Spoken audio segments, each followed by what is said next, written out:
Donc la société Laboratoire Cétal est une société qui est basée à Saint-Étienne.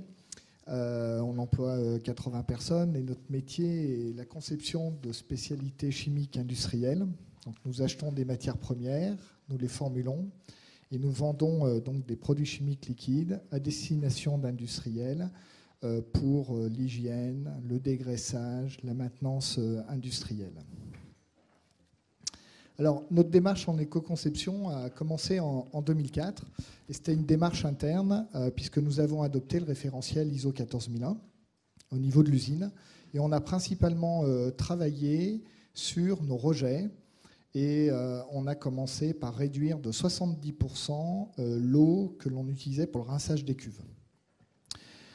Ensuite, nos commerciaux nous ont dit c'est bien ce référentiel ISO 14001, mais les clients, ça leur est un petit peu égal, c'est transparent. Est-ce qu'on ne pourrait pas avoir une démarche environnementale tournée vers eux? Donc là-dessus, on a réalisé un diagnostic avec la CCI. On a été soutenu par l'ADEME, par la région également. Et on a lancé une gamme que l'on a appelée EcoChoix, qui était essentiellement de l'autodéclaration, pour proposer à nos clients des produits qui avaient un moindre impact à la fois sur l'environnement et à la fois sur les hommes. Ensuite, nous avons adopté l'écolabel européen. Et là, on en a fait un constat plutôt d'échec, à savoir que nos clients industriels donc, étaient relativement indifférents à cette offre. On a compris par la suite qu'il y avait plus d'impact au niveau du grand public. Et là, on a décidé de s'intéresser c'était une étude menée avec le pôle de Saint-Étienne, à l'analyse des cycles de vie. Donc là, il nous a fallu choisir un logiciel. On a choisi le logiciel, la suite Quantis, et encore soutenu par l'ADEME. Tout à l'heure, on en parlait. C'est vrai que ça nous a permis d'aller plus vite et plus loin.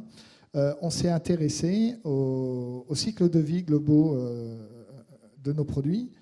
Et là, on a trouvé un véritable intérêt pour nos clients, puisqu'on s'est aperçu qu'on pouvait réduire leurs effluents de manière très, très importante. Donc, je viendrai après aux produits.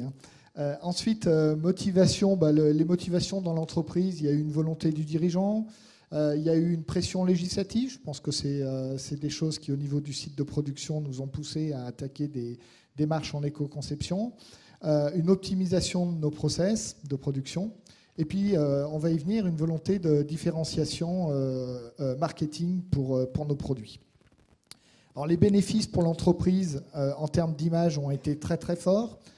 En termes de coûts de production, puisqu'on a diminué fortement la gestion, les coûts induits par nos rejets. Et puis, on a trouvé de nouveaux axes de différenciation auprès des clients. Pour nos clients, ils utilisent des produits qui sont moins dangereux. Ils ont baissé leurs coûts liés au nettoyage de leurs équipements. Et eux aussi ont utilisé notre démarche, en termes d'image, vis-à-vis de leurs propres clients, et là, dans le grand public, puisque le premier produit que nous avons éco-conçu, c'est un dérougissant pour les cuves en vinification. Voilà, ça nous parle là. Voilà, donc là, tout le monde connaît. Et l'essentiel de nos clients, c'est la grande distribution et qui met une pression de plus en plus forte sur l'aspect environnemental des produits. Donc vous trouverez sur notre site internet une vidéo qui explique ce que fait nos produits, mais l'analyse du cycle de vie nous a permis d'identifier qu'en fait, on réduisait très très fortement les rejets d'eau de nettoyage des cuves de nos clients. Et pour eux, une diminution des rejets, c'est une baisse des coûts. Et c'est très important.